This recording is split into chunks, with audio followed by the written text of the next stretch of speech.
President Vladimir Putin said on Wednesday that Russia could have sunk a British warship that it accused of illegally entering its territorial waters without starting World War III and accused Washington of a role in the provocation. Tensions between Moscow and London soared last week after Russia challenged the right of HMS Defender to transit waters near Russian-annexed Crimea, something Britain said it had every right to do. Putin's comments add menace to earlier Russian warnings that Moscow would bomb British naval vessels in the Black Sea in the event of further provocative actions by the British Navy near heavily fortified Crimea. Russia annexed Crimea from Ukraine in 2014, and Britain and most of the world recognize the Black Sea Peninsula as part of Ukraine, not Russia.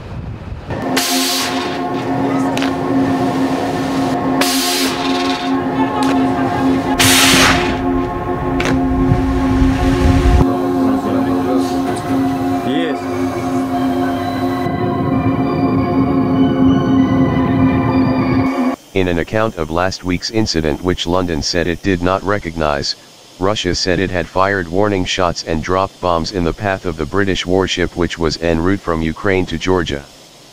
Putin, speaking during his annual question and answer session with voters, signaled his anger over what he called a provocation designed to reveal how Russian forces in Crimea reacted to such intrusions.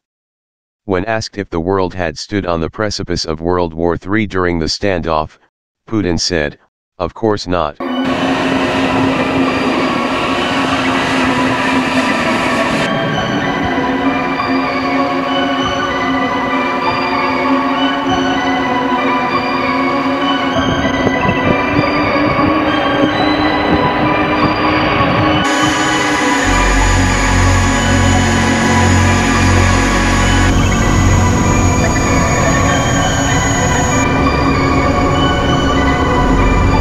Even if we had sunk the ship, it is hard to imagine that the world would have been on the verge of World War III, because those doing it, the provocation, know that they could not emerge as victors from such a war, he added. Putin accused the United States and Britain of planning the episode together, saying a U.S. spy plane had taken off from Greece earlier on the same day to watch how Russia would respond to the British warship. It was obvious that the destroyer entered the waters near Crimea, pursuing, first of all, military goals, trying to use the spy plane to see how our forces would stop such provocations, to see what is activated and where, how things work and where everything is located.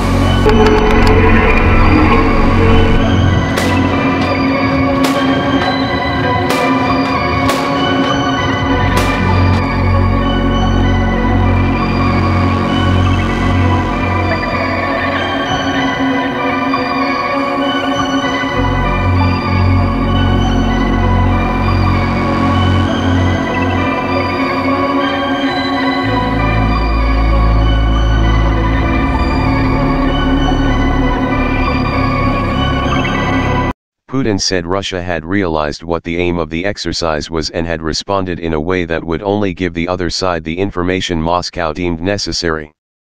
Putin said he saw a political element to the incident, which took place shortly after he had met U.S. President Joe Biden in Geneva.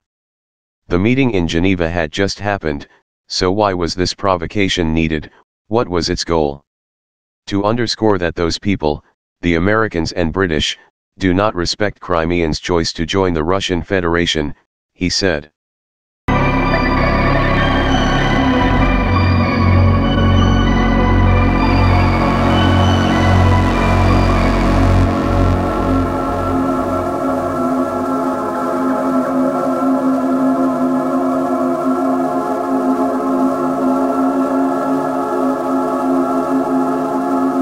The Russian leader accused London and Washington of a lack of gratitude, saying he had earlier this year given the order for Russian forces to pull back from near Ukraine's borders after their build-up had generated concern in the West. "We did this," said Putin. But instead of reacting positively to this and saying, "Okay, We've understood your response to our grumbling. Instead of that, what did they do? They barged across our borders.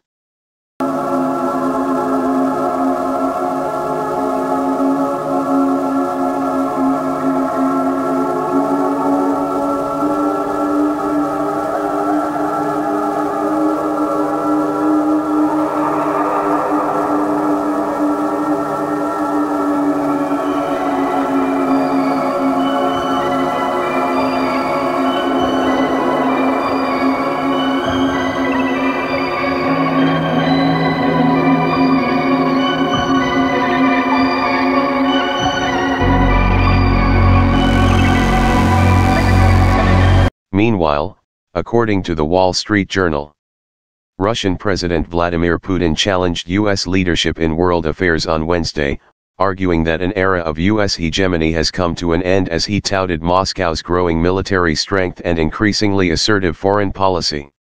Mr. Putin spoke during an annual event at which he answers questions from ordinary Russians. The remarks come 2 weeks after a summit with President Biden in Geneva where the two leaders sought to ease tensions but achieved little tangible progress. At the same time, Mr. Biden depicted the Kremlin leader as presiding over a country increasingly isolated by sanctions and struggling economically.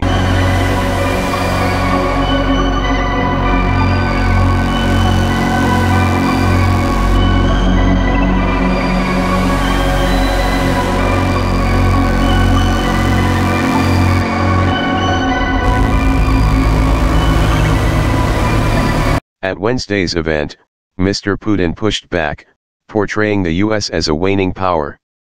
The world is changing dramatically, he said. On the one hand, our partners in the United States understand this, therefore there was a meeting in Geneva.